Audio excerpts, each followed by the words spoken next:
नमस्कार. माझ्या चॅनलमध्ये सर्वांचं स्वागत आहे. मी आज तुम्हाला बहीण भावाचं कसं प्रेम असतं ही थोडंसं सांगणार आहे.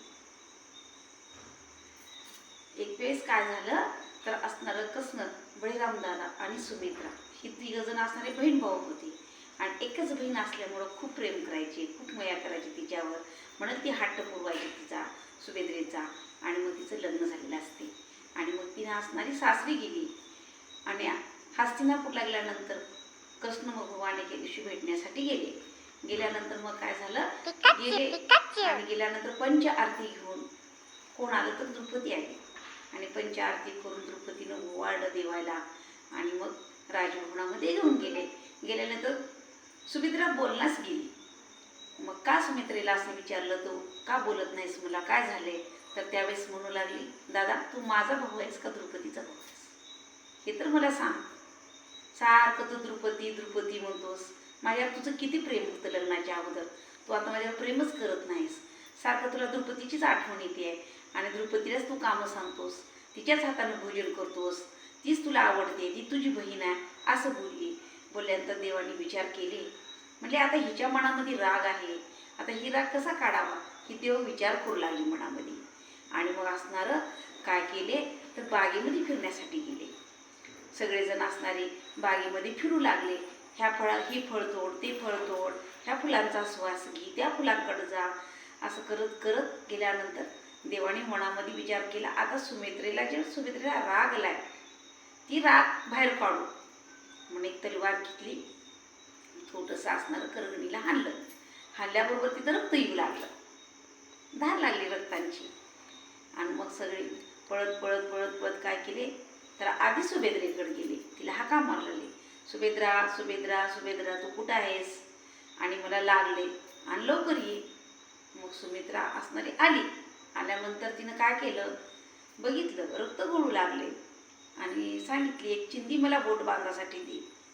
तर तिनं काय म्हणते त्यावेळेस, दादा इथं कुठली रे चिंदी राजवाड्यामध्ये, ही नव्हेच सगळे, इथं नाही मला चिंदी. आता सेवकाला सांगावं लागेल, कुठून तर बाहेरून आणावं लागेल आणि तुला मग पट्टी करावं लागेल.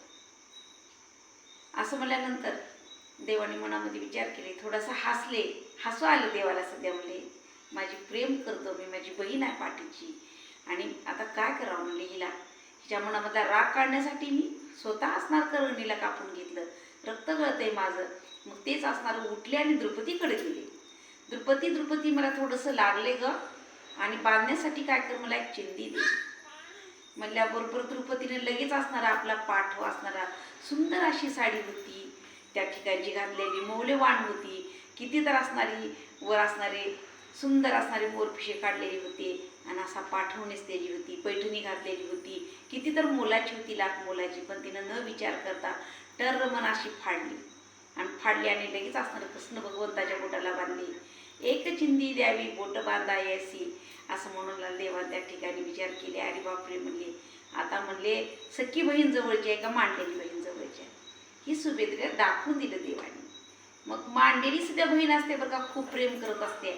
सख्या बहिणीला सुद्धा एक वेळेस केव्हा देवा असते, पण तिला नसते, तिनं जवळच असते प्रेमानं, इतकं प्रेम असते. त्यावेळेस वाटलं, मग देवाने विचार केले, मला असणारी माझ्या बहिणीनं सख्या मला असणारं बांधायला दिली नाही, आणि असणारं द्रुपदीनं दिली मला बांधायला. पण आता द्रुपदीची ऋण कसं फेडायची, देवाने विचार केला. तर आता ही ऋणमुक्त व्हायचं. आता आपण म्हणता आपल्याला शेजारीनं म्हणा, आपल्या मैत्रिणीनं म्हणा, आपल्याला असणारं कुणी चांगली साडी नेसवावं, एक 1000 रुपयाची साडी नेसवावं. 1000 रुपयाच्या साडीचं काय मोल आहे, पण नेसवू शकता. पण देवानी साडी नेसवली, देवाच्या ज्यावेळेस असणारी एक चिंदी असणारी बोटाला बांधली. त्यावेळेस काय झालं तर त्या चिंदीमध्ये धागे किती होते, त्या धाग्याचं कधी मोल केलंय का, कधी विचार केलाय का? देवानी 999 धागे होते त्या एवढ्या चिंतीत. देवानी ते धागे मोजले आणि द्रुपदीला तेवढ्या साड्या नेसवायचा प्रयत्न केला. आता ती साड्या कसं नेसवायच्या, एवढ्या तिनं नेसेल का घरी आल्यानंतर? मग मला त्यानं ते असणारं ज्यावेळेस तिचं द्रुपदीचं वस्त्रहरण झालं, त्यावेळेस त्यांनी मौल्यवान अशा साड्या आणि द्रुपदीला नेसवल्या. तिची असणारी लज्जा त्या ठिकाणी सावरली त्या ठिकाणी, आणि कौरव असणारे फिके पडले त्या ठिकाणी. मौल्यवान असणारं वस्त्र वडून वडून वडून दुर्योधन त्याच असणाऱ्या साड्यामध्ये पडला. त्याला मूर्छांगण आली त्या ठिकाणची असणारी. म्हणून प्रेम करावं तर असं बहिणीनं मनासारखं करावं. कधीच भावाला असणारा हिवा दिवा करूनी. कसाही भाऊ असला तर भाऊच आहे, कशीही बहीण असली दुबळी तर बहीणच आहे. असणारी श्रीमंत असली तरी बहीण आहे, गरीब असली तरी बहीण आहे. आणि श्रीमंत बहिणीकडे जाऊ नका, पण गरीब बहिणीकडे जावा. गरीब बहिणीला इतका आनंद होईल की माझा भाऊ आलाय, माझा भाऊ आलाय. श्रीमंत बहिणीकडे वेळ नसतो, तिला खूप कामं असतात. पण गरीब बहीण असणारी बघा पाची पकवानं तयार करल. दादा माझा ही खातो, दादाला ती आवडत नाही, दादाला बासुंदी आणावं, दादाला असणारं काय करावं, लाडू करावे, दादाला रव्याचे लाडू आवडते, दादाला बुंदीचे लाडू आवडते असं म्हणून करल. दादाला आपल्या करंज्या आवडतात म्हणल, शंकरपाळे आवडतात म्हणल. पण श्रीमंत बहिणीकडे एवढा वेळ नसते. श्रीमंत बहीण मनालाच असते, पण मनानं मोठी नसते. तर गरीब बहिणीकडे गेलात तर तुम्ही बघा, एक वेळा पाठ टाकल, रांगोळी काढल, राखी बांधल, कधी असणारी म्हणणार नाही मला एवढेच दादा पैसे टाक, दादा तू सुखी राहा, दादा तू सुखी राहा, तेच म्हणल. पण मोठ्या बहिणीला खूप असणारी हवा असते. म्हणते मला दादा 1000ची साडी नाही रे दादा, ही फिकीच दिसाली आहे बघ, ही मला आवडलीच नाही बघ, ही भारी आणलीस दादा, पण हिचा कलर चांगला दिसणार, गेला ही बदलून आणतोस का. पण गरीब असते, तिला तेवढी अपेक्षा नसते. हेच मौल्यवान आहे. म्हणते मला 100ची जर टाकलं तर 1000च्या साडीची तिने कधीच अपेक्षा करत नाही. म्हणून देवानं सध्या म्हणजे विचार केले, मग आपण सध्या दुसऱ्याची साडी नसताना विचार करावं, या साडीचं आपण ऋणमुक्त कसं होऊ लागल, हा कसं ऋणमुक्त होऊ लागेल सांगा. एवढ्या जर असणाऱ्या 999 साड्याचे धागे होते, तर तेवढ्या साड्या देवानं नेसवल्या. आपण त्या साडीमध्ये किती धागे असतील कधी विचार केला का. तेवढ्या साड्या आपण नेसू शकतो का त्याला. मग कशा लोकांची साडी घालायची आहे, ती आपलीच चांगली ना. अशा प्रकारे त्या ठिकाणी असणारं देवाने मग असणारं सुमित्रेला वाटलं खरंच असणारं प्रेम आहे देवाचं. माझ्यापेक्षा सुमित्रा म्हणते खरंच देवा तुझं द्रुपदीवर जास्त प्रेम आहे, आणि द्रुपदी पण तुझ्यावर तसंच मनाभावे प्रेम करते. पण माझी सवत असल्यामुळं तुला मला मग असणारा त्या ठिकाणी जरा वाईट वाटत होतं. त्या ठिकाणी माझा भाऊ आहे तिच्यावर का प्रेम करते, पण असणार असंच प्रेम राहावं. आणि हे प्रेम केल्याशिवाय कळत नाही, प्रेम दिल्याशिवाय कळणार नाही. एकच पाणी आहे, पण तेच पाणी झाडाला जर दिलं तर त्या ठिकाणी सुवास येते व फुला वाटून तिथं ज्वारी तयार होत नाही. ती ज्वारीला दिलं तर ज्वारीच होते इथे, करड्याला दिलं तर करडेच निघते, लसणाला दिलं तर वास येते लसणामधून त्या ठिकाणचं. हीच पाणी उसाला दिलं तर लई गोडावा येते, लई गोड, मुळीपासून किती खाऊ की उसाला वाटते.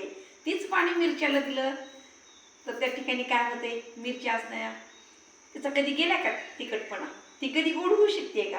हां अशा प्रकारे त्या ठिकाणी कृष्ण रूप हो. कृष्ण अनेक आहेत, अनेक अवतार आहेत, पण कृष्ण हा एकच आहे.